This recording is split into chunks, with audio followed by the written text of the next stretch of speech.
Hello guys, welcome back to YouTube channel. और आज के इस सेशन में हम स्टार्ट करने जा रहे हैं हेजिटेशन बस्टर सीरीज़ के बारे में। देखिए डियर, आप लोगों को मैंने जैसे पहले भी बताया था कि हमने कुछ काफ़ी सीरीज़ को स्टार्ट किया है और आज के सेशंस में जो हम सीरीज़ के बारे में डिस्कस करने वाले हैं वो हेजिटेशन रिमूवल सीरीज़ भी कहा जाता है कि अपने हेजिटेशन को किस तरह से हम रिमूव कर सकते हैं और अपनी स्पीकिंग को बहुत बेहतर लेवल पे लेके जा सकते हैं। तो देखिए, इसमें हमने कुछ सीरीज़ को सिचुएशनल एक्सप्रेशंस को देखा गया है इसमें कि यहाँ पर हम जो रिस्पॉन्सेज होते हैं, एवरीडे के जो रिस्पॉन्स होते हैं, दिन भर में जो भी हम एक्सप्रेशन यूज करते हैं, सिचुएशनल वे में हम जो एक्सप्रेशन यूज करते हैं वो इस सीरीज में हमने ऐड ऑन किया है। तो ये आज की वीडियो भी बहुत ज़्यादा कमाल की होने वाली है। तो अगर आप चैनल पे नए हैं तो चैनल को सब्सक्राइब करके साथ में बेल आइकन को प्रेस कर दीजिए ताकि लेटेस्ट वीडियो की अपडेट आप तक पहुंच जाए। तो चलिए वीडियो को स्टार्ट कर लेते हैं और देख लेते हैं क्या इंपॉर्टेंट सेशन होने वाले हैं। सो गाइस, देखिए जैसे कि आप देख पा रहे हैं यहाँ पर हेडिंग है हमारी आज की, आस्किंग समवन्स परमिशंस। किसी से परमिशन लेने के लिए कोई भी काम अगर आपको परफॉर्म करना है और आप किसी से परमिशन लेंगे तो वो किस किस तरह के पैटर्न हो सकते हैं वो सारे के सारे बोर्ड पे लिख दिए गए हैं। इसके हिंदी मीनिंग के साथ मैं आपको एक्सप्लेन करूंगा। जैसे कि पहले सेंटेंस आप लोगों के सामने यहाँ पे, कुड आई कम इन। देखिए आप लोगों को एक बात मैं इंपॉर्टेंट यहाँ पे बता दूं, may I come in, can I come in and could I come in, ये तीनों के तीनों जो सेंटेंसेस होते हैं ये परमिशंस के लिए यूज कर लिए जाते हैं। बट इनमें थोड़ा सा डिफरेंस ये होता है कि कुड जो होता है वो मोर पोलाइट की सेंस में यूज किया जाता है और कुड का यूज जो है वो अधिकतर लेवल पे यूज किया जाता है। Could I come in sir कहा जाता है। मे आई कम इन भी गलत नहीं, कैन आई कम इन भी गलत नहीं है। अमेरिकन वे में can I come in sir बोला जाता है, कैन का यूज ज्यादा किया जाता है। ब्रिटिश इंग्लिश में मे का यूज ज्यादा किया जाता है, इसलिए स्कूल कॉलेज में आप लोगों ने देखा होगा कि हमने स्टार्ट किया था मे आई कम इन सर।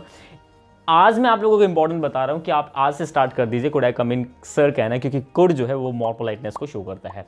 तो आप इस तरह से कह सकते हैं could I come in sir, could I come in. तो ये भी क्या है, किसी से परमिशन लेने के लिए ये यूज किया गया। नेक्स्ट सेंटेंस आप लोगों के सामने है, यहां पर देख पा रहे हैं, may I have a word with you. बहुत इंपॉर्टेंट सा वर्ड है और आई लव दिस सेंटेंस। मैं इस सेंटेंस को बहुत अच्छी तरह से कहता हूं कि जब आप किसी से बात करनी हो आप लोगों को तो आप बहुत सॉफ्टली, ये मैं ये कह सकता हूँ, इतना अच्छा है, पढ़ने पे भी आप लोगों को देख पा रहे होगे आप, may I have a word with you please, कि क्या मैं आपके साथ कुछ बातें कर सकता हूं, कुछ टाइम जो है वो स्पेंड कर सकता हूं या आपका कुछ टाइम ले सकता हूं। तो ये जनरली किस परसेप्शंस में बोला जाता है, जैसे कि सपोज कर लीजिए आप कहीं पे गए हुए हैं। सपोज कर लीजिए आप किसी ऑफिस में गए और बॉस बाहर से निकल रहा है और आपको अर्जेंटली उससे बात करना है, तो आप बहुत सॉफ्टली कह सकते हैं, आप कह सकते हैं may I have a word with you please, may I have your word with you please. तो आप बोल सकते हैं may I have a word with you please, क्या मैं आपके साथ कुछ वर्ड्स, मतलब यहाँ पे लिखा हुआ ना have a word with you, मतलब have a word with you का मतलब जो है यहाँ पे वो है कुछ बातें, मतलब कुछ थोड़ी बड़ी जो बातें हैं वो मैं आपसे कर सकता हूँ कि, और ये भी किसको शो कर रहा है, परमिशंस की सेंस को ही शो कर रहा है। मुझे उम्मीद है ये बहुत ज़्यादा यूज है। तो जब भी आप लोगों को किसी से भी आपको बात करनी हो, ठीक है ना, आपका दिल का चहीता हो या फिर आपके दिल के अंदर रहने वाला कोई इंसान हो, ठीक है ना, तो कोई भी हो सकता है, जब भी आपको कहना हो किसी से तो आप सेंटेंस लिख के भेज सकते हैं व्हाट्सएप के थ्रू, ठीक है, उन तक पहुंच जाएगा। तो आप कह सकते हैं may I have a word with you please for a moment, for a while, something you can say, right. Next one is here, do you mind if I use your mobile. ये वैसा ही है जब आप कहते हैं कि if you don't mind, अगर आपको बुरा ना लगे तो क्या मैं आपका मोबाइल यूज कर सकता हूं। ये एक परमिशंस की सेंस में ही बोला गया है, do you mind if I use your mobile, अगर आपको बुरा ना लगे तो क्या मैं आपका मोबाइल यूज कर सकता हूं। डू यू माइंड इफ, ये इतना स्ट्रक्चर हमारा होता है, डोंट माइंड की तरह ही ये भी यूज किया जाता है।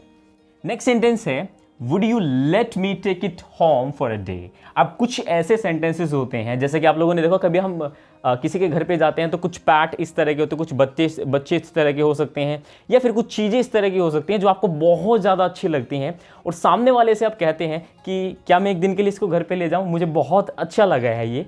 तो वहाँ पर आप इस सेंटेंस को ऐसे बोल सकते हैं, would you let me take it home for a day, right. क्या बोलेंगे, would you let me take it home for a day. तो इस तरह से भी आप कह सकते हैं जब आपको कोई चीज़ बहुत ज़्यादा अच्छी लगी हो और आप घर ले जाने की बात कर रहे हो। तो ये सारी की सारी क्या है डियर, परमिशंस के अंदर ही कंसिडर की जाती हैं। सेंटेंस हमारा यहाँ पर है, would you object if I took my dog inside, right. तो अब इसका कहने का मतलब क्या हुआ, इसका मतलब ये हुआ कि आपको कोई ऑब्जेक्शन तो नहीं है, आपको कोई दिक्कत तो नहीं है कि मैं अपने इस डॉग को, इस पैट को अगर अंदर ले जाऊं। हालांकि कुछ भी आप कह सकते हैं कि would you object if I sit here, ठीक है, आपको कोई मतलब ऑब्जेक्शन तो नहीं है, कोई दिक्कत तो नहीं है अगर मैं यहाँ पे बैठ जाऊँ, ठीक है ना, आपको कोई दिक्कत तो नहीं है अगर मैं यहाँ पे अपनी गाड़ी को पार्क कर दूँ, would you object if I park my car here. तो इस तरह से भी आप सेंटेंसेस को कह सकते हैं जब आप इतने सारे पैटर्न को यूज़ करते हैं, राइट। तो इस तरह से इसका यूज़ किया जाता है। नेक्स्ट सेंटेंस हमारा यहाँ पर है, you don't mind if I am a bit late tomorrow do you, ठीक है। इसका मतलब क्या है, थोड़ा लेंथी सेंटेंस है बट इसका मीनिंग मैं आपको क्लियर कर देता हूँ। You don't mind if I am a bit late tomorrow do you. इसका मतलब ये हुआ कि अगर आप बुरा तो नहीं मानोगे अगर मैं कल थोड़ा सा लेट हो जाऊँ। हाँ, इस तरह से ये यूज़ किया जाता है कि अगर मैं कल आने में थोड़ा सा लेट हो जाऊँ तो आप बुरा तो नहीं मानोगे। ये पूछा गया है यहाँ पे, ये परमिशंस को ही कंसिडर कह सकते हैं, परमिशन के अंदर ही इसको हम कह सकते हैं।